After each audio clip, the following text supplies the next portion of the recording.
Hello and welcome to a very special Saturday live stream here at Bourbon Bites. Don't worry, you won't be dying of dysentery. That's because we are not actually playing Oregon Trail, even though you've seen the thumbnail. But I thought it was a kind of a cool theme to go along with what we're going to be doing here tonight. It's going to be a ton of fun. I'm going to be trying a ton of different whiskeys that I've never had before. And we're having a very special guest too. But I do want to give a couple of shout outs to the folks here in the room. I see some new faces. I see a lot of familiar faces. Big shout out to our mod, Donnie, who is here in the chat. What's up, the Linux Cat? Good to see you, man. Also have a ton of patrons in the room. You guys represent all the time. We got Wesley Zeller. We got Zofer1920, Adriana, Sugar Kitty, and I think that's everyone. And also Bubble Bath Bourbon, who's an awesome channel here. Go check out his stuff. He does some really, really cool content. One of the awesome new channels here on YouTube. Welcome to a few new faces. Bourbon Ben. There's Nick too. Nick and Emily are also. Emily's a mod and Nick is a patron. So big shout out to these guys. So glad to see you guys here on a Saturday for, like I said, a very, very special stream. I do want to say that we also have a whiskey and gaming lounge on Discord. There is a link in the chat over there. I pinned it to the top. If you're not yet part of our whiskey and gaming lounge, it's such a fun community. There's a new a kitchen room where people are sharing all the awesome good eats that they've been making at home and at restaurants. So if you like food, definitely go check that out. Also do want to say that, yes, I am on TikTok. I've been saying that the past few streams. I just posted a new review this morning. Not this morning, earlier today, but there's a new review of Jim Beam Distiller's Cut, which y'all know I love this one, but TikTok doesn't know that I love this one. So definitely go check out that on TikTok. But without further ado, let's bring our guest of the evening, who is also a patron of the show. Actually, he was my very first Bourbon Daddy. What's up, Aaron? Hey, how's it going? Or should I say, what's up, Daddy? No, not gonna be weird. Yeah, let's not go there. Yeah. So Aaron and I, we are part of the SoCal MBs, which I assume is Magnificent Bastards, right? Yeah, I mean that's kind of what it started off as an offshoot of, but we're kind of like our own thing now. Right. So yeah, that's where I met him. They had already been a group before I came out here to California. They welcomed me with open arms. So that's how I met him, and he's been slowly getting me into Scotch. So yeah, so that's why he's here tonight. You are kind of like a Scotch expert. Was that like your first interest before American whiskey? I'm definitely not an expert, but yeah, I mean my introduction to whiskey was through Scotch. And Scotch and Japanese whiskey a little bit, and then that's gotten crazy, in recent years. Oh, yeah. But Scotch is like I'm into bourbon as well, but yeah, Scotch is my original introduction. Yeah. So Trev Wilson says, Trev's also a mod here, also a YouTuber. Go check out his channel. Clifton has died of dysentery. There will be no dying of dysentery tonight. The only thing we're gonna die from is probably like falling into like a peat bog or something. I don't know. How else would you die in Scotland? Yeah. But cheers, Trev. The bog. Yeah. And what's up, Juan? Juan is also part of our local group here too. So maybe Juan will join me for a stream sometime. All right. But before we get into these, I did want to blind you with a whiskey. Now, I'm not going to tell you much about this one. I just poured him a little mystery sample. I will say it is a single malt. So there's that. Okay. But that's all I'm going to tell you about it. So I'm curious to hear your honest opinion on this. I mean, it's definitely malty. Yeah. But you said this isn't peated? It is unpeated, as far as I know. Maybe a little bit of I'm completely blind on this. It's an interesting one, I'll say that, and that's why I wanted to give it to you. Yeah, I want to say is it sherried? It is not.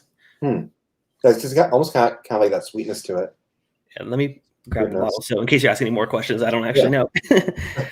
Now, I did say it's a single malt. That could be wrong, but it is distilled from malted barley, so it may not be a single malt. It would probably say that if it was, I would imagine. Yeah. It's very good, yeah. Did you any idea on where it's from, age, or anything like that? I mean, I have no idea. Does it remind you of any particular? Okay, I will tell you this: it is an American. Does it? But is there any direction? Maybe in Colorado? Nope. No. Okay. But I guess what region of Scotland would it remind you of? If this were a Scottish whiskey, what Scottish whiskey would it I be? don't think that like reminds me necessarily of a Scotch. Okay. But yeah, no, I'm completely in the dark. It's good though. I will reveal it. This is the 117. Oh, what my lighting? Forgot that I was going to be showing bottles tonight. Okay. Anyways, it's 117 West's West Coast whiskey. This is out here in San Diego. Oh. Yeah. So they use the smaller barrels, so it does have like a kind of like a rapid aging kind of thing going on. Yeah. Very sweet. Yeah, it's 90 proof. It is very sweet. 90 proof, small batch, of course. And I've actually done a full review of this on my channel. So those of you who are watching that are curious about this whiskey, go check that out. You can actually see the bottle in that review. I just have to adjust the lighting. I'm like, because Aaron, you're going to be showing all the bottles tonight. Yeah, so, I got all the bottles. So I set my lighting for that. So, okay, well, I guess, should we get into it? Where are we starting? Where are we starting in Scotland? So, I mean, if we're going through all of Islay, we're going to probably first come in through Port of Skeg, which is the ferry port, one of the ferry ports. And we could go to Coolila, but let's before we do that, we'll go up north a little bit to Bunnahabbain, which is that's in the northern part of Islay, and traditionally most of their expressions are unpeated. It's like one of the few unpeated Islay distilleries, which they do have some peated stuff that's absolutely fantastic, but they're mostly known for their unpeated. And if anyone hasn't made the connection yet, the reason this is the Islay Trail is because we are literally taking you on a journey around Islay. So we're starting at Bunnahabbain. Distillery, except for Ardbeg, which has not released an expression yet. They just opened 2 years ago. But I am representing them with I do have a Ardbeg Glencairn. So nice. Well, you've been recently to Islay, right? It was like last year? 2019. Last year, 2019. Yeah, that's what I meant. yeah. But so did you go to all these distilleries or just a few of them? I went to every single one except for Coolila because they were closed at the time. But gotcha. We at least went to the gift shop of at least all of them. We did tastings at a handful of them. Or I should say, I did. My wife was pregnant at the time. But a lot of them didn't they offer samples for you to take home? So she was able to bring back a bunch of samples, and we were able to go through them again when after the baby was born. That's awesome. No, I imagine that the timing didn't work out exactly as you planned. It was I mean, she was the one who pushed me to go to every single one. Still, I was ready to cancel the trip and everything, but we were going for my birthday, and she forced me to go to every distillery still. So well, she's a good sport, and she got first of all she got to travel to Islay, which seems beautiful. It's an incredible island. It's beautiful. Yeah. And she gets to bring home samples, so that's good too. Exactly. Which I forgot to mention, you're wearing some merch there, some Bourbon Bites t-shirt. Definitely go check that out at bourbonbites.threadless.com if you're interested in getting your own. I promise I didn't sponsor it. He bought it himself because he's an awesome friend. Yeah. And my bourbon daddy. I'm just kidding. All right. Okay. So Bunnahabbain. So tell us about this. We got the Bunnahabbain 12, which is just their entry level, or I wouldn't say that's necessarily their entry level, but this is their core, base entry level, as far as age statements go. Sure. And I actually haven't had this one. So people have been telling me since the beginning, since I even started going into Scotch at all, people are like, you got to try Bunnahabbain, you got to try it. I had never tried it. I picked up a 12 cask strength that was an independent bottling of it that I really, really like. So I'm very excited to try the standard one. I would say that this is probably my favorite as far as core range age statement, 12-year-old age statement whiskeys go. I think this is my favorite as far as price to quality ratio. Gotcha. Adriana says she just got her do a barrel roll shirt. Yes. Thank you so much. I love that one. So I wanted to do a lot of video game twists on my shirt. So I have a lot more ideas coming soon. So price wise, how much is this one usually? I believe it's around $50. Okay. Yeah. So in the world of bourbon, that's definitely higher end, but for Scotch, that's pretty. Right. Well, we were talking about this last night. So Aaron actually hosted a tasting with our local group last night where we compared vintage bottles to recent bottling. So we did a couple of Scotches. I had the Jim Beam, which I've done on the channel here before. It was really, really fun. So yeah, so that was a really cool comparison. So yeah. But my goal tonight is to find my favorite Islay distillery based off of these releases. Now, like you said before, these aren't the only expressions from each of these. These are exactly. Some of these aren't even released by them. Like we'll get to that later, but some of these are independent bottlings and single casks, and so it's a little bit more difficult. But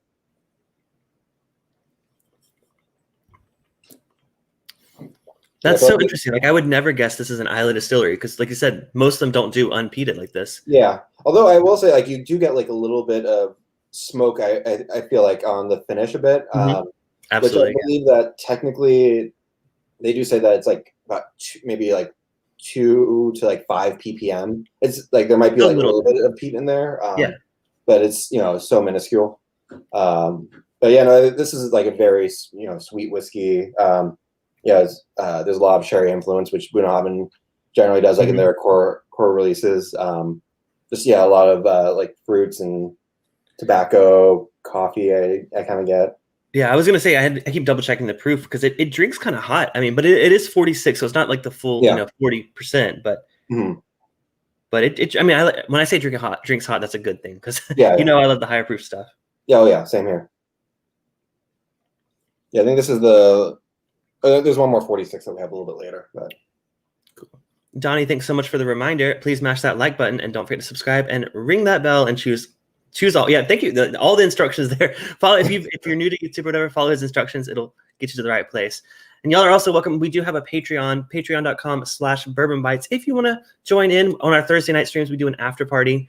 We also do like a monthly hangout for the different tiers. So definitely do that. And super chats are available if you want to get your chat featured. Like we're seeing Donnie's here below. So yeah, I like this Bunnahabbain. It's got the right amount of, like you said, that smokiness on the finish. I think it's really interesting because I wouldn't guess this is like an Islay whiskey, except that smokiness, that little hint of smoke kind of teases you a bit. Yeah. And the thing is it's so sweet. It's like just such a nice, like easy drinker, like as far as, just with the sweetness. It's got like all those like fruit notes, like the, cherries, raisins, orange, a little bit. I get vanilla. Yeah, and I'm really bad at picking out specific notes with Scotch, I guess because I'm sort of new to it. So I appreciate so much you giving like the specific notes. I'm going to try to see if I latch on to any of them as we go through these. Because I'm good at doing that with bourbon, but like with Scotch, it kind of like, I get the honey and I get the floral aspect for sure. But when it comes like to specific fruits, it's like I'm still not at the point where I'm able to pull too much of that out yet. Yeah. But maybe by the end of tonight, who knows? Well, that's good. So what would be? I guess let's go ahead and move on to the next one. I know we have what 8 that we're going through tonight. Got to make sure we exactly keep it moving. So let me pull up the map real quick. Where are we going to next?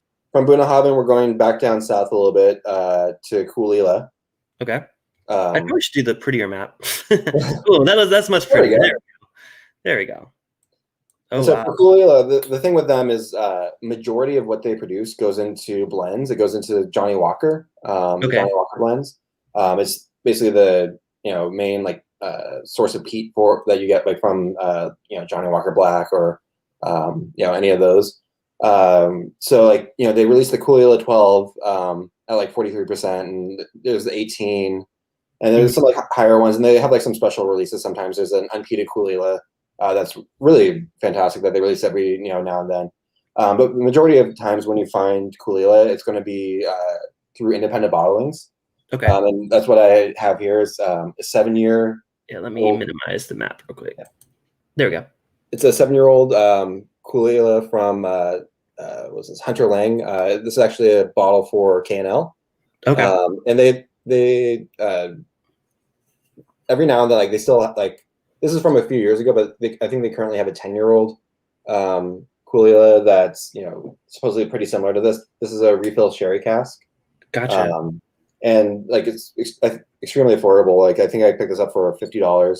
Oh, nice. Yeah, I've noticed that with the independent bottlings of scotches, they seem to be the best bang for your buck when it comes to absolutely. That. Now, are they usually past strength, and much less than if you were to get an official bottling? Yeah. So are they kind of hit or miss? You just kind of got to know the bottler and like know if they're reputable. Because I know there's some really sketchy ones that a lot of people don't like. So it's just more of like finding the one that appeals to you. I know Old Particular is the brand that K&L usually does a lot of. And I've had good luck with those. I've bought like 3 or 4 of them, and they've all been really, really great. I think that like also depends on who's. I think just like with bourbon single barrels, like who's picking the barrels, Sure. Has a lot to do with it too. Like so, if you're getting one that's like a total wine exclusive, like that's kind of like hit or miss. It's hard to tell. But K&L, like I've had really good luck with a lot of their barrels. Have their single casks have been really good. Gotcha. And I did have a question. So I noticed Kalila, now that I went to this pretty view, it's on the coast. So is that typically the case with most of these? I mean, most of these are they're all on the coast. Just Bunnahabbain's also on the coast there. Bunnahabbain Bay. Oh, that's cool. Yeah, that's the thing is like most of these are the names are based off of the location that they're in. So like gotcha. Yeah. Bunnahabbain, it's Bunnahabbain Bay. Like it's very like specific. Yeah, I'm totally ignorant when it comes to this guy. Honestly, this is the first time I've looked at a map of Islay ever. So, I mean, I would love to visit. I've flown over it, but I've never visited. Really? That's definitely on my list. I would love to go to Scotland, just in general. Yeah, Islay is a wonderful island. It's just kind of got that small population, and it's Well, I've seen the photos you've sent of it. It's just it looks like literally. I'm just imagining I'm there like in the 1600s or something. It just looks like historic. Yeah. So this is also cask strength, so this is a bit higher. It's 59.5%. So probably not the best idea to be all starting with this, just because this is actually the highest strength, I believe, everything that we're tasting tonight. But gotcha. Well, honestly, it doesn't. To me, it doesn't drink that hot. Is it? Is it just me? Like to me, this doesn't seem too different from what we just had in terms of the bite that it has. I mean, to me, this comes off a lot stronger. But I mean, again, I haven't had any bourbon yet tonight, so maybe I'm so used to the high proof bourbon that it doesn't affect me anymore. I've just lost that aspect. Interesting. So I've had Kalila once before. It was part of the gifts that we talked about before that had like a bunch of coastal scotches in it. I think it was definitely bottled by them, like it was their own bottling of it. This though, I think is a bit more interesting. I thought that one was kind of boring when I had it, but I don't know. The type of peat on this is interesting. Yeah, I totally agree. I mean, the core range is it's all 43%, and it's just kind of I don't know. It's kind of a basic profile. It's nothing like too out there. Yeah. But this is like I said, it's a refill sherry cask. So like you got like a little bit of that sweetness to it. But it's also young. It's 7 years old, which with peated whiskeys, a lot of people kind of go for that aspect just because the older they get, the less intense the peat is in aging. So a lot of you'll see like a lot of like peated whiskeys. The younger they are, the more intense the peat is.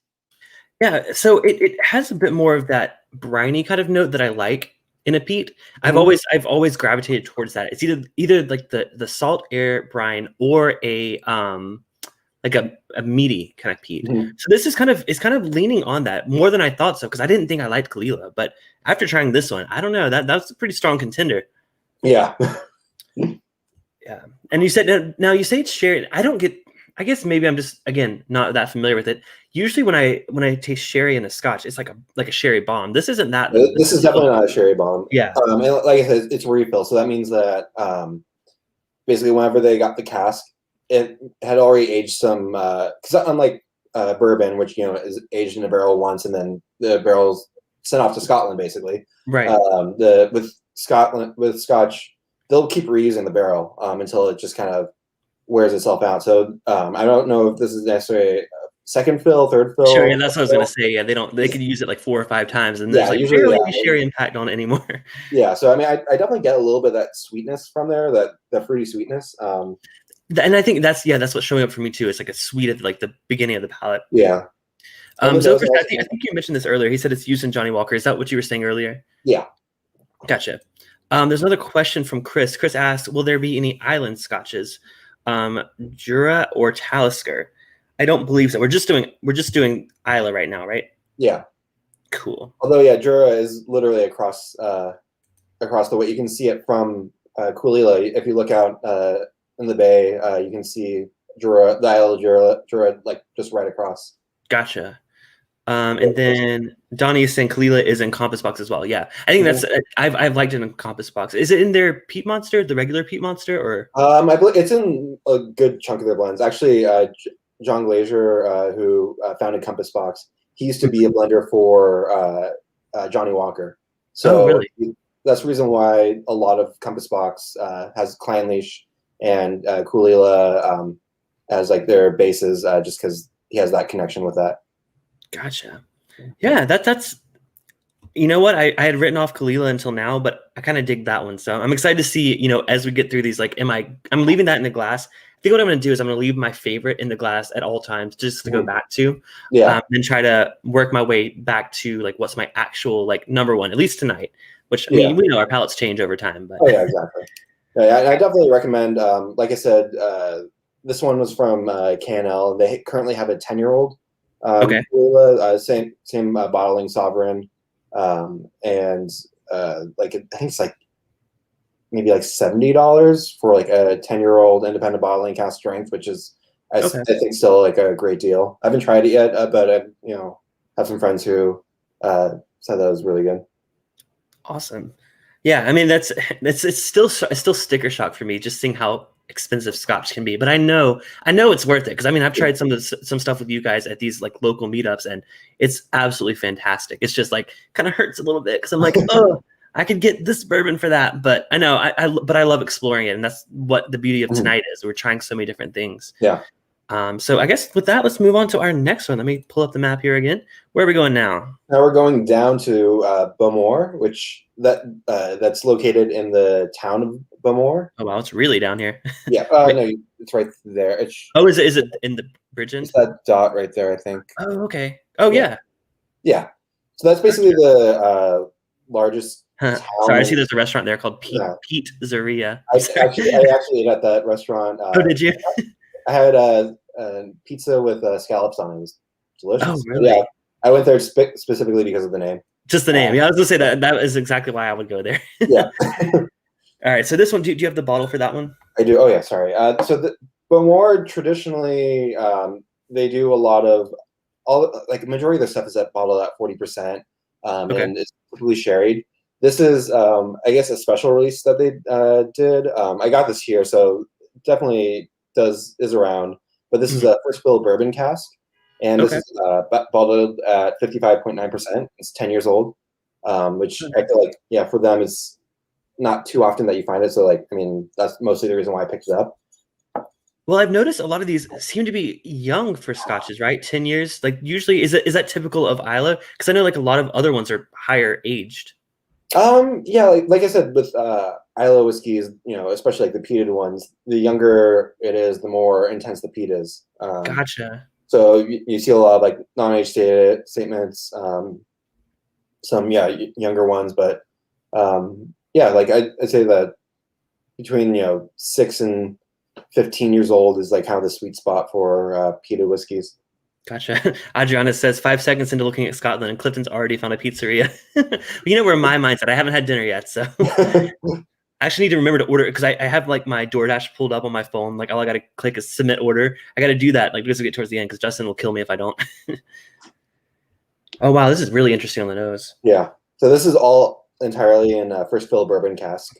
Okay. So basically straight over from Kentucky or wherever. Oh, actually, probably. Chances are it's Jim Beam cask. Okay. Since they're owned by Beam Suntory. So. Gotcha. Yeah, that's a lot of vanilla on the nose. I haven't tasted it yet. On the nose, it's super vanilla forward. Mm-hmm.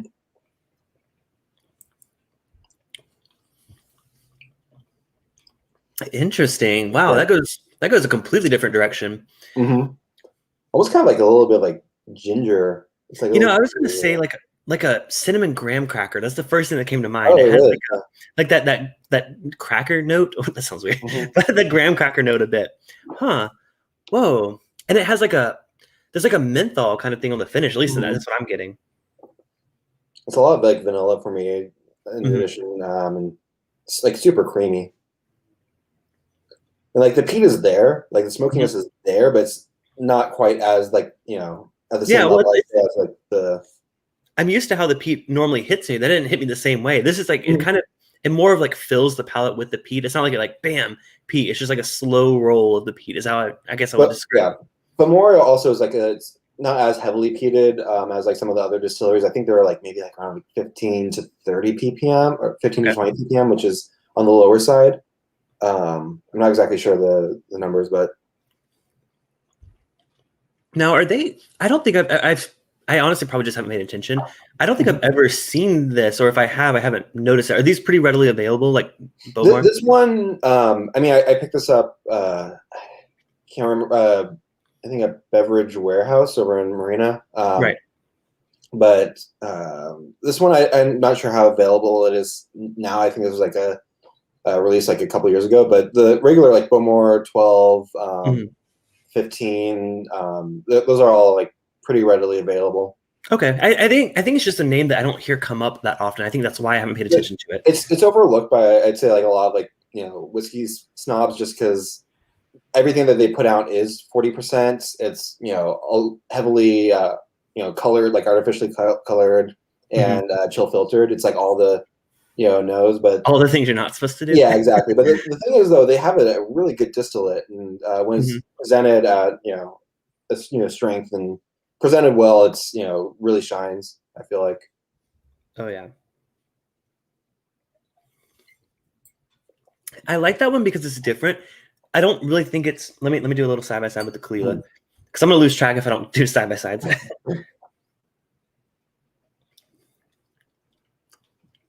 Oh wow, going back, that makes the Caol taste super funky. I think it's just like how different they are from each other. Yeah. Oh, completely. I think I'm leaning towards the Caol so far as my favorite, but we got a lot more to do here tonight. So let's move on to that high proof just got me. I almost choked on it. All right. So where are we going next? Sorry, I forgot to mention the Bowmore was at 55.9%. Yeah, 55.9. So not quite as high as the Caol. I think it drinks a little hotter. Maybe. You know what? Never mind. The last thing I tried was the Caol, and that was the hottest thing because it got me. All right. So where are we going next? All right. So now we're going south to Laphroig. Kind of the cool thing about this area. This is like kind of the port near Port Ellen, which is a closed distillery now, and that's actually where most of the maltings for all the distilleries on Islay, they come from the Port Ellen malting floor. But right now, actually, if you go back over to Laphroig is what we're going to do next. But as you can see, Laphroig, Lagavulin, and Ardbeg are essentially all right next to each other. There's actually a walking path that you can walk between each of the distilleries. It blows my mind. I literally had no idea they were named after the region they were in. Now, is it the other way around? Did they just set up the distillery and like, we're going to call this Laphroig because there's a distillery there called Laphroig? Like, was it? Probably not. No. It's basically, the area was called, Bowmore, and so the town's called Bowmore, so it's the Bowmore Distillery.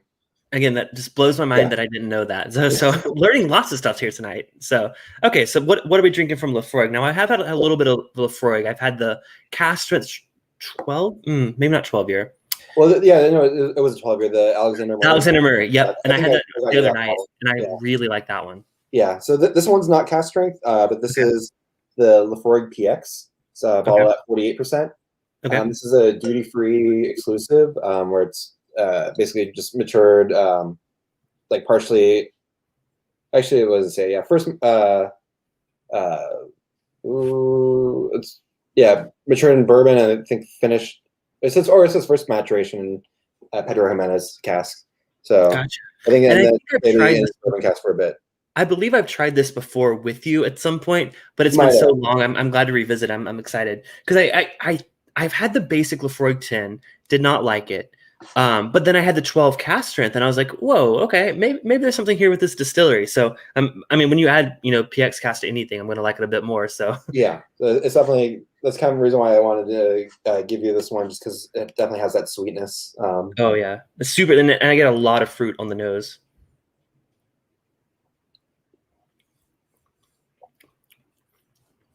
It almost goes like a kind of a dusty kind of like a I don't know if it's not like dusty like an older whiskey, but dusty like a I always say like an attic or like a basement. It has a little bit of that funk, and I think I get that on PX Cask a lot. Yeah. Hmm. There's a little bit of like muskiness to it, a little bit of like tobacco kind of note to it.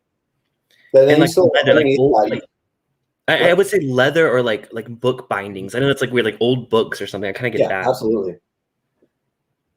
It's definitely got underneath it though is still very much that Laphroig characteristic. You kind of like have a little bit of that iodine note in there, but it's not necessarily as like in your face as like the 10-year-old is. Yeah, and I think that's the only thing that's kind of throwing me off about this one is I don't really love that Laphroig kind of, like you said, iodine kind of aspect. There's a lot of that. It's less in the like the briny sea salt air and more of like, burning hospital, which I know is not the best note. That's always what I say, a burning hospital kind of note. I get a bit of that. Now the sherry, the PX Cask does help it. Last night you tried also their quarter cask expression, which I can't remember. Were you a fan of that at all, or? I didn't love it. Now, however, they do the Cargis, right? Yeah. The Cargis is their yearly release. Yeah. Gotcha. So I actually tried this Cargis port and wine. This was actually sent to me by Don Nishida, who I haven't seen here in the chat yet. He sent me a sample of this one. I dig this one. This one's actually my favorite. Even after trying this one's still my favorite Laphroig that I've had. Yeah. But I feel like, it's such a different one for them. I don't want to say that Laphroig is my favorite because I've tried like 3 different ones and they're not quite doing it for me. Yeah, they definitely have like their own characteristic. And the interesting thing too is like it's definitely very much changed over time. If you try like some Laphroigs, like older Laphroigs from like the 90s, there is completely different.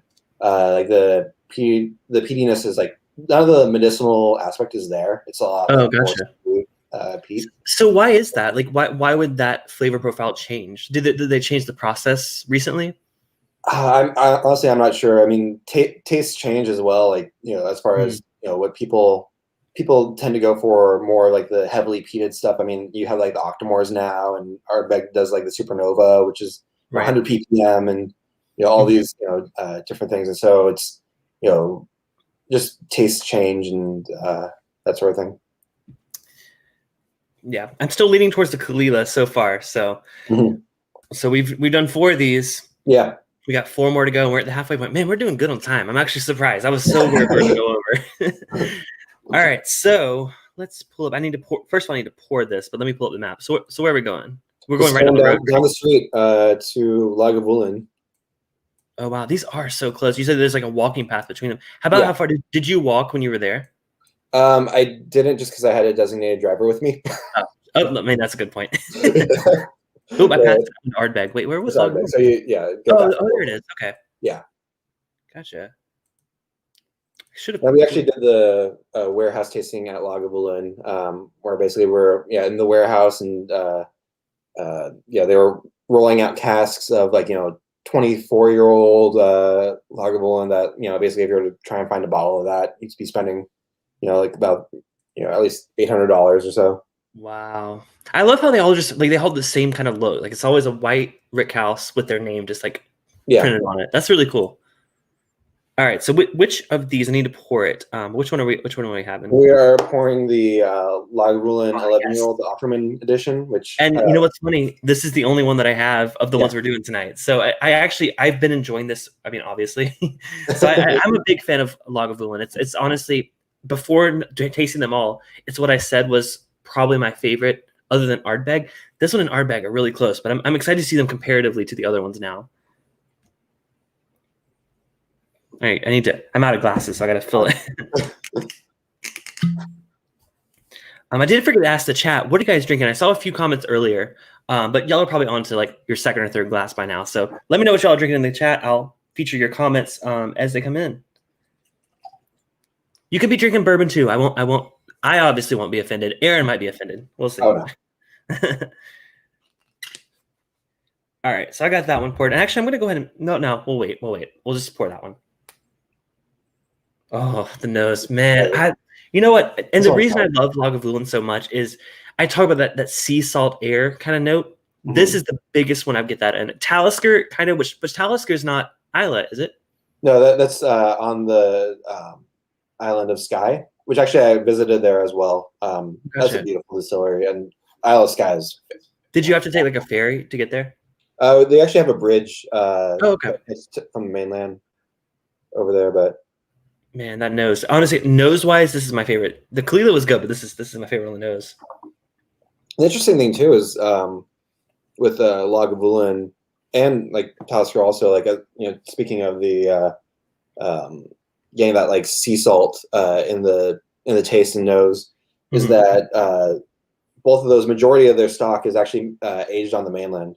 They're all owned by Diageo, and they have a main warehouse in Glasgow that they age most of their stuff in. Gotcha. Okay. So like a lot of that sea salt you're tasting is coming from the distillate, which is. So it's not the actual air, like, because I feel like it's kind of promoted as like, oh no, we're on the coast, we're getting that sea air. So there are a few here that definitely are, but yeah, which we'll get to. Well, Talisker uses it with their imagery too. They're like, look at the waves crashing. It's all that marketing. Yeah. So I want to highlight a couple of the people that are drinking. We got some Wee Beastie in the house, which I've featured on the show several times actually. Ardbeg Enoa, I think it's pronounced Enoa. I think so. I'm not exactly sure what the. Okay. And then a medium dry Madeira. Oh, wow. Interesting. Nice one, Steve A. T Squared has Tamdu Batch Strength Batch 2. Why does that sound familiar? I didn't buy that, did I? Did someone in our group buy that recently? Why does that sound familiar? I'm not sure. I don't know. Maybe I'm getting a different one. There was something called Batch Strength Batch 2 that I bought, and I don't think it was Tamdu. Wesley is drinking. I say Bowmore. Is it Bowmore? Bowmore. Bowmore. Okay, I'm putting the accent on the wrong part. Which Wesley is also part of our local group. Cheers, Wesley. Wesley was with us last night drinking. Nick has Ardbeg Ugadal, so Nick and Adriana, they're married. He picked up this bottle and she's like, you know what? I think I might like Scotch now. And it was the same thing with me. I mean, you remember the first time I had Ugadal? I was like, oh my God, I fell in love with it. So that's the one that I think can convert. You bought like a few bottles of that, haven't you? Right? I'm on my third. I really love that. I love the impact of that. It's sherry. Yeah, that one's heavily sherry. I love that about it. And you know what? I've tried a few different Ardbegs.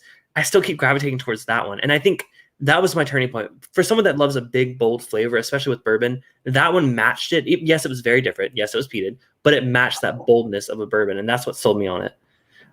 And Adriana, who is his wife, she says, I'm a terrible viewer and I'm drinking Rare Breed. Hey, no dissing on Rare Breed. Rare Breed is good. Fred has some backsetter bourbon. That's an interesting one. So that's not a Scotch, but it's uses a backset of a right? Like a peated cask. So what they did was they did like a peated mash for some reason. I don't know why. But then they used the backset of that with their next batch. So there's still a slight like tinge of that, I guess what you would say. There's a bit, but awesome. So what was I supposed to pour? Okay, I've already poured it. There we go. So I didn't get my thoughts on the Lagavulin yet. Oh yeah. Sorry though.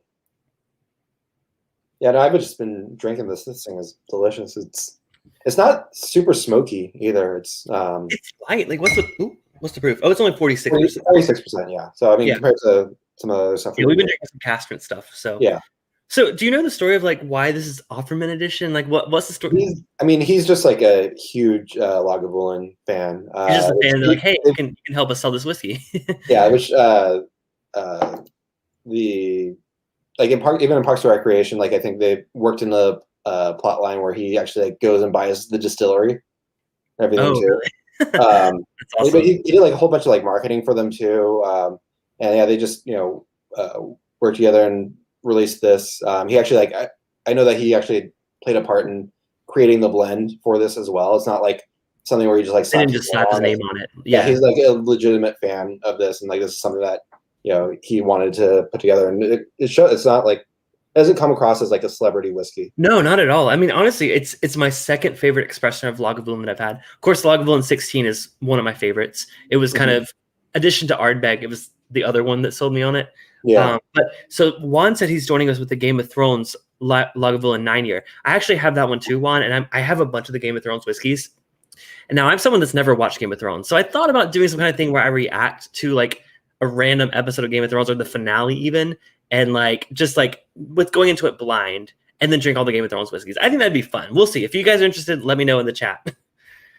But that one's good too. I think I prefer the Offerman over the 9-year. I agree. Game of Thrones one, but I mean, for it's been popping up now for like $25, which $25 for a 9-year age stated Lagavulin is just it's a steal. And it's not just like one store that like doesn't know what's going on. First of all, it's K&L, who knows their shit. Yeah. But second of all, like all of our local stores have been putting the Game of Thrones on like super, super cheap. Like to the point where I'm like, I don't know anything about this other distillery, but hey, it's like $20. I'm gonna pick it up. And there was a couple, man, there was one like Mortlock. The Mortlock that retailed for $150 and it was like down.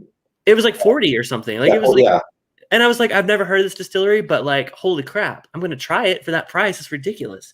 So for you guys in the chat, did you guys see that happen in your area? We're in Southern California. So I'm curious if like around the country, did it drop in price drastically this year for you guys too? Or I keep saying this year, end of last year.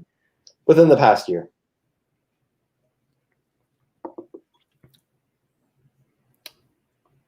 Yeah. So I went back to the Kalila real quick. I was just trying to do a little side-by-side.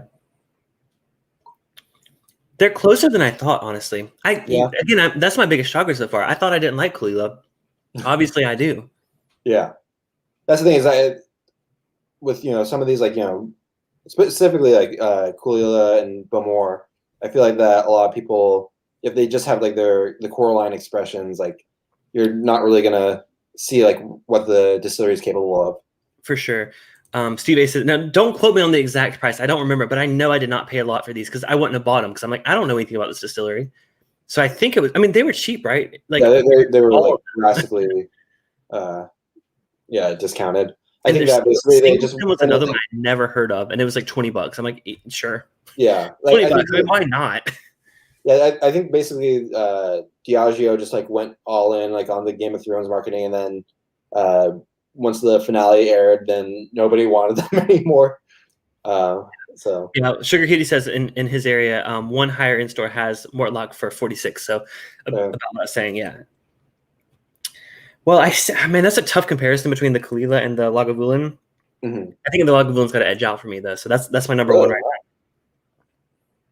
You ready to move on to the next one? Yeah. I just want to finish the Kalila real quick. I feel bad, so like just the last little bit. That's close though. That's definitely second place so far. I'm very surprised by that. All right, so where are we going next? We're still going down the road. Going further down the road to Ardbeg. Ardbeg. I'm so excited. I told you before, I love Ardbeg. But the Ardbeg that we're drinking is my favorite expression that I've had from Ardbeg. It's a special release from one of their special releases from a few years ago. It's the Dark Cove committee release. Ooh, okay. I'm very excited for this one. Yes, this is a very special bottle. It's at 55%. So how did you get your hands on this? I mean, was it kind of one of the things where you're watching K&L very closely or something? Like, oh, no. I got into whiskey like a couple of years after this was already released. I had a bottle. Somebody in the group found like a bottle of like the regular version of Dark Cove, and that was just my favorite. Gotcha. Ardbeg at the time, and then I hunted down through like auctions and all that the committee release. Steve A says, "Have you heard about our Lord and Savior? Have you tried Ardbeg?" Jude says, "Sounds like a Cliffy excuse." Oh, it's absolutely a Cliffy excuse.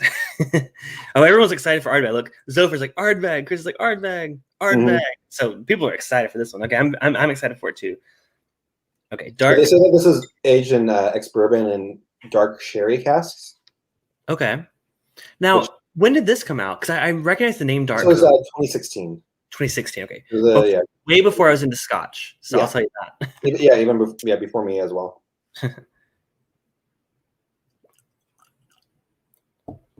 So I guess what makes it special? Those dark sherry note. This is like definitely the most heavily sherried Ardbeg. It's all those dark fruit notes. I mean, if you like Ugadel, this is. Ooh, I'm so excited.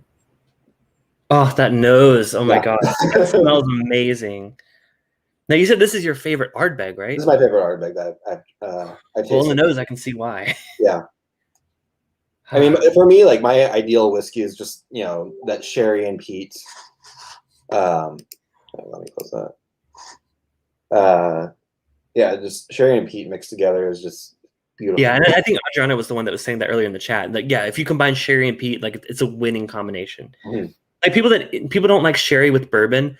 And a lot of people write off sherry because they're like, oh, I don't like sherry on bourbon. We'll try it with a peated whiskey because it'll change your mind. I can't. Yeah, I'm not a fan of sherried bourbons, or at least the ones that I've tried. And same with like port and just wine finishes as well. Like, yeah, and that being said, like a lot of people don't like port finished bourbons, but port finished ryes I like. So it's kind of like you got to try it. You can't write off a finish before trying it with different spirits. Yeah. And I got to try this. So cheers! Thank you again for giving me the sample. Mm. Oh my god! It's just so thick and raisiny and tobacco and and again, the type of peat, like I said, my favorites are the briny sea salt air, but also the meat, like smoked meat. Mm-hmm. And there's a lot of that. And the funny thing is, it takes kind of like a back burner to like the sherry forwardness of this one. Mm-hmm. There's like a lot of like honey on the end of it too. Yeah, it goes back sweet. Like it starts out sweet, goes peaty, and then it like finishes on like a nice, really sweet, light note. Holy crap! I'm sorry. I knew I would love this. I'm so excited to try it. Yeah. So this is a very special whiskey. I've got like about a little less than half of it left, and like I said, that's what I was saying. Thank you so much for sharing with me. My pleasure. Yeah. And this is definitely meant to be shared. And I was gonna say, like, yes, I'm being swayed by this higher end Ardbeg. Y'all can say, like, yeah, but you're trying to compare to these like $50 bottles, these other ones. But the reason we went with this because Aaron and I talked before the stream. I've tried a lot of Ardbeg. I had the Wee Beastie, I've had the Ardbeg 10, I've had the Ugadal. I'm very experienced with Ardbeg, so I wanted him to give me something that I had never had before, or if I had before, I don't remember. Which he mentioned, I may have had this one before. So we did an Ardbeg like tasting with like basically all their committee releases from like the past like 8 years. Yeah, that was awesome. like one of our last in-person meetups. But yeah, there was so much. I think that was our last one. I think there was one before that. Oh, okay. Yeah, but that one was really nice because I already knew I loved Ardbeg and I loved tasting the different expressions. I was surprised by how I thought I would like the drum a lot more than I did.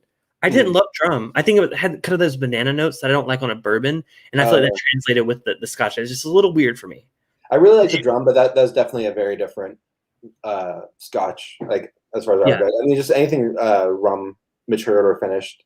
Gotcha. And the only other committee release I've had the drum committee release with you guys. My friend Brian Brennicky, who's not here in the chat tonight, he sent me a sample of the Ardbeg Black committee release. The black is phenomenal. It's very good. I haven't reviewed it on the channel yet, so hopefully coming soon. I will say that because I also have the black committee release and I have the Ardbeg, which is another sherry, very like sought after Ardbeg. And so like when the black came out, I did a blind of the 3 of those, and I was actually really surprised. The Dark Cove did win, but it only barely edged out the black. Gotcha. Okay. So the black. I was really impressed by that. Zopher says not getting any peat on the Ardbeg. Well, I mean, it's definitely peated, but I think a lot of the other flavors kind of enhance it in a way. He said, love savory notes on scotches. Totally agree. I'm right there with you. Someone was asking a question. Let me find it. Oh, I missed it. Wait. Oh, Bubble Bath Bourbon was asking, did we get Kilchoman yet? So we're not there yet, right?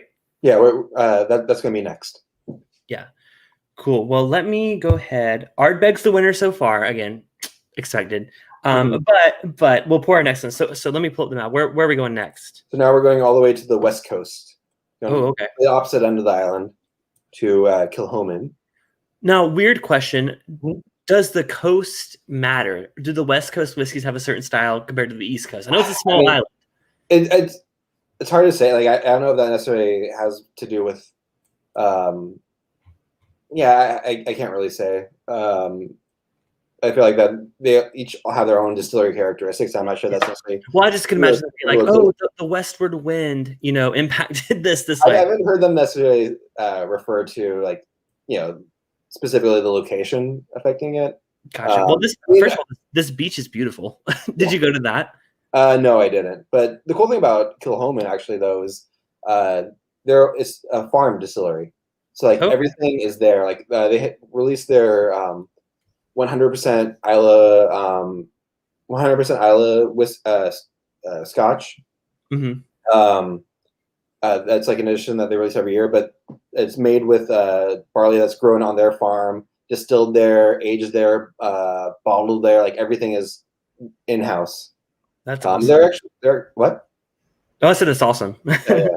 And they're actually the out of all the distilleries that we're tasting, they're the newest distillery. They just opened in 2005, so you're not going to find like a ton of like super old stuff with them, but it's you have some really interesting stuff.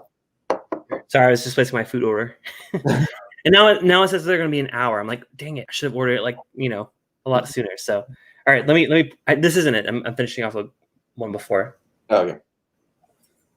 But yeah, so for Kilchoman, what we're actually tasting, because again, since I was there a couple years ago, I did visit the distillery. I didn't do a tour there, but we had lunch there. It was a fantastic lunch. And they had a little cafe there, and one of the small sips of whiskey that my wife did try while we were in Scotland. Because of course while we're there, I had to try something. Yeah, I took a little sip of it, and she kind of like took a tiny sip, and yeah. So she was like, she's not traditionally. She's chugging from the bottle, basically. No, but she's generally not a fan of peat. So I was kind of hoping that trip would convert her, but of course, Yeah, I was curious about that because like she insisted on you going, so that sounds like she was interested too. She's like, you know what, we got to make this trip.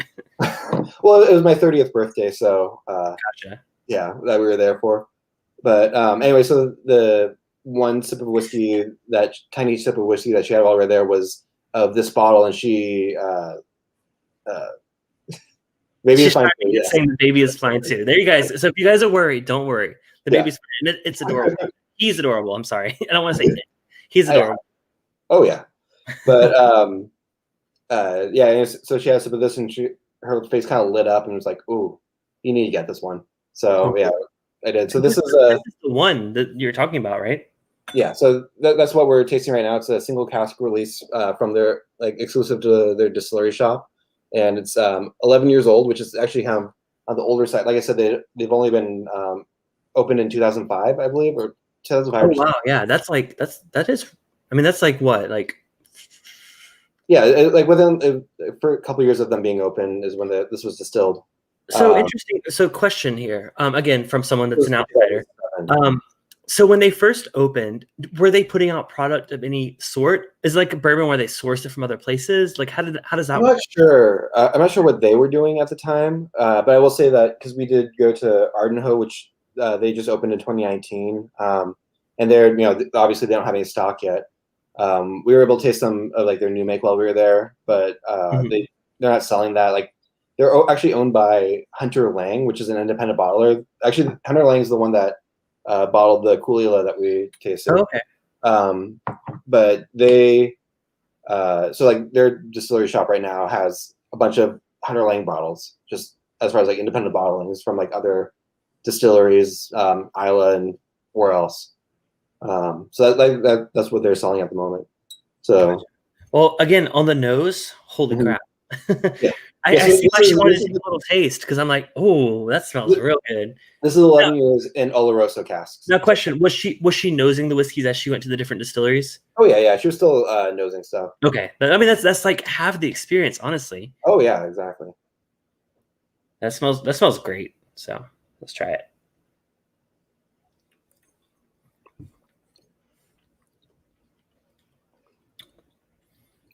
Ooh. I don't think I've had anything from how do you pronounce it? Kilchoman? Kilchoman. I want to say Kilchoman. Because there's a YouTube channel here called Kilco. I'm like, wait, no. Yeah. Kilchoman. Okay. Yeah. You know what? That gives me some of that kind of musty note that I was getting on the Laphroig PX Cask. And you're getting that from the Oloroso cask, which is, I feel like, a little bit more like a nuttier sherry.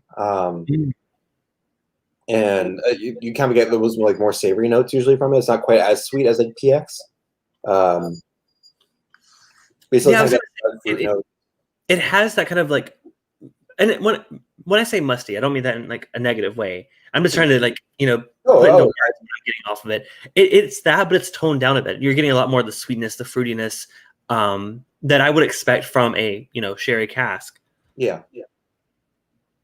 Yeah, so this is in a single cask, aged entirely in Oloroso. So it's definitely got a lot of that. It's all at 54%. Oh, okay.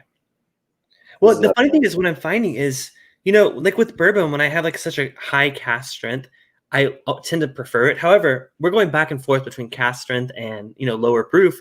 I'm not noticing as much of a difference, at least with these that we're trying here. I think there's so much flavor in the lower proofs that I think it justifies it. Yeah, basically the ones that we've tried that are lower proof, that are below 50%, have been the Lagavulin, the Laphroig, and the Bunnahabbain. Everything else has been at least 54% or higher. I dig that one. Now, again, I'm trying to place an order in my head so I don't forget. I think favorite so far is still the Ardbeg. Yeah. However, that's a hard one to beat. This one, and what did I say was my second place last time? Was it the the Kalila? Or no, sorry, the Lagavulin, you said. Lagavulin. So this is the Lagavulin, man, I'd have to do a really close side by side to find out my favorite of those, because they both have different things going for them. Mm-hmm. I think this one I like that little punch of sherry, which again, like you said, not all of their expressions have that. No, but they definitely do release sherry expressions. I think like their Loch Warm, which is their like annual. This is an annual release that they do. That one's pretty sherry, I believe. They have a few others as well. Gotcha. Yeah, that's a tough one. Maybe at the end I'll do a little side by side between those two. I'm just trying to keep a mental picture of like what's my favorite so far, which gets harder as the night goes on to keep that mental picture. Yeah. All right, so let's move on. So what are we on, our 7th or our 8th? That was our 7th. So we've only got one more distillery left, which is Bruichladdich. Again, good timing. So, all right. So from Kilchoman, where we're going north? Yeah. South. So just going right back over there, right there, Bruichladdich, which their core, like their namesake expression, Bruichladdich, that's their unpeated malt, which for years it's always been unpeated. When the basically not the current owners, but the previous owners had resurrected it in the early 2000s. They also released Port Charlotte, which is their heavily peated, which is like about 45. You're a big Port Charlotte fan, aren't you? That's like your go-to, right? Well, Bruichladdich overall, I think I have the most balls from Bruichladdich. Port Charlotte's like kind of like they're heavily peated, and then they also have Octomore, which is what we're tasting right now, which is they're super heavily peated. Gotcha. That's in the hundreds of over 100 ppm. Now, this is actually the one that we are tasting is actually one of the lower ppms. This is actually 96.9 ppm. So for an Octomore, this is actually on the lower side, but this is the Octomore 10.2. Fun fact. You guys, when I was saying I was slightly interested in peat, one of the first whiskeys y'all gave me was Octomore. Yeah. And you know what's funny? I loved it. I digged it. And we did a stream with my friend Perry from This Is My Bourbon podcast. And he's a bourbon guy through and through. However, Don Nishida, our friend, gave him a sample of Octomore as well. And we expected it to kind of be like a joke, like, haha, it's going to be like the one that's going to like be way too much. He loved it too. Yeah. So there's something with that, those heavily peated ones that really attract people that love big flavors in bourbon. The thing that I love about the Octomores, I mean, like I said, also, this is actually a lower ppm. Like some of the ones, I have one that's up in like 200s. Wow. Crazy numbers. But which also, sorry, by the way, this is bottled at 56.9%. But so this is 10.2, which Donnie was just asking which Octomore is. This is 10.2, you said? Yeah. So what that means is with all the 0.2s, these are all duty free usually, and 0.2 means it's Scottish barley, but then aged in a wine cask. So this is a mix of first fill American whiskey and third fill Sauterne cask. Oh, Sauterne! I had a Jefferson's like bourbon that was finished in Sauterne's cask. Oh. Sauterne, that one was weird. Honestly, I didn't love that one. But again, we're talking about bourbons in wine. Exactly. Yeah. Because Sauterne cask is like definitely one of my favorite like wine maturations for Scotch. Gotcha. That's some really good ones. But yeah, this one is 8 years old as well. And I think that's one of these with Octomore. Like it's kind of confusing because there's people that are in the know, like you said, that the 0.2 is heavily peated, but like finished in like wine casks. The average person doesn't know that, so that's why I get a little confused. Like, what's what with Octomore? Yeah. So with Octomores, it's kind of confusing because they always have the 0.1, 0.2, 0.3, 0.4. So 0.1 means it's bourbon cask Scottish barley. Okay. 0.2 means Scottish barley but aged in a wine cask. 0.3 is Islay barley, which is grown on like the Octomore farm, which is what it gets the namesake from. And then 0.4 means that it's aged in virgin oak. Gotcha. So it's pretty simple. I guess I just didn't know that. Oh yeah, no, if you don't know what it is, it's just like, oh yeah. Well, it's kind of like I always say I'm intimidated by barrel, like in America, like with their bourbon, because they have so many different releases. I'm so intimidated by it. But even though I'm intimidated by it, next Thursday, I'm doing a little promo for my next stream. So this coming Thursday, I'm gonna have a representative from Barrel join me. Now we're gonna do a bit early of a stream, so this is gonna be at 4 p.m. Pacific, 7 p.m. Eastern. I'm very excited to finally dig into Barrel and finally figure it out, because Barrel has been the most confusing bourbon American whiskey distillery I've tried, just because there's so many releases. Have you had much Barrel? I haven't, but I mean that's mostly been because just all their releases are. There's so much. Yeah, there's so much, and I have no idea where to begin with that. Yeah, so that's what I'm hoping they're going to help guide me through. I'm very, very excited for that stream. So I'm going to put up the stream for that tomorrow. But make sure to set a reminder, because like I said, it's early. I know it's kind of, I'm having to take off of work for it, but it's going to be a really fun stream. So I'm very excited for that. Awesome. Well, this Octomore smells great, but I'm going to try it. Yeah. Cheers. Cheers.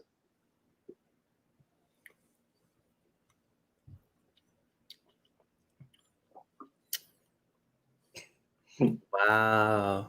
Yeah, man, that's giving me those Ardbeg vibes. Those really intense mouth filling. I don't know, but just like the mouthfeel. This is amazing. Yeah, no, it's super oily. I mean, the thing that always draws me to the Octomores, well, actually getting it quite as much on this one, just because you have that sweetness from the wine cask. A lot of Octomores, I get a really strong barbecue note, like barbecue sauce and just burnt barbecue ends. It's straight up tastes reminds me of barbecue, barbecue. Well, and that's the note that I normally get with Ardbeg, but I'm getting it here too. And now Octomore is a bit pricey, right? These are their premium. Yeah, if you get them from the UK, you can save about $50, including shipping and all that. But if you buy them here, they range the 6.1s. They usually start around 170, 180, and then go all the way up to 240 for the 0.3s, which the 0.3s those ones are definitely my favorite. Those are the ones that are sought after. I see 10.3 sold out really quickly when that came out. Yeah, the Islay barleys are definitely very sought after. So do those typically sell out? Because I really like this one.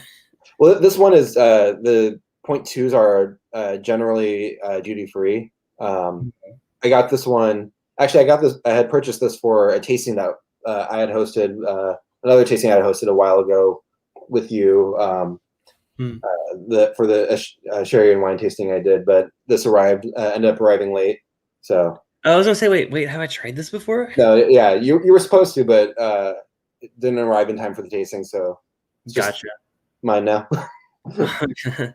So JG asks, what's the day gig? I work for a TV production company. I do their marketing and promotions, children's educational television, which is completely different than what we're doing here tonight.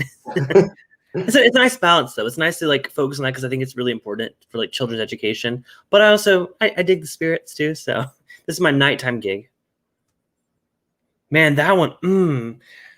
I'm going to have to do a side-by-side between that and the Ardbeg, because holy crap, that blew my mind just as much as the Ardbeg blew my mind. This one is definitely will be easier to find than the Ardbeg, I will say that. Now, again, I had to think, and I probably shouldn't think too much into it, because Octomores in general are always hard to find, whereas Ardbeg Uigeadail is on the shelves everywhere all the time. I would say that they're hard to find. If you're looking for them, at least where we are, you can find it. Caol will have it. Total Wine will have it. Okay. Bevmo. I got one of the ones I picked up at Bevmo. But price wise, though, I mean, that's the thing, though. Price wise, the 70. yeah. Yeah. But I want to do a side by side because I gotta figure out tonight which one's my favorite. I know we're a little bit over time, but we're making our final judgment here. Well, which one's your favorite? I'm gonna ask you. I mean, out of the bunch, I mean, Dark Cove is still, as I said, it's my favorite Ardbeg, and out of this lineup, it's definitely my favorite. But the Octomore, no, that one's fantastic as well. Like the Octomores in general, I'm a big fan of those. Oh, man, that's tough. I just poured both of them. Holy crap! And that's why I rely on you. I always say, like, whenever a Scotch pops up at our local store, I always tag you in our group chat. I'm like, Eric, should I buy this? You're always my go-to guy because, like, I feel like you know what I like, and these two are my top for sure tonight. Yeah. Oof. I'm debating. Okay, price point. Just curious, what was the, I guess, retail price on the Ardbeg?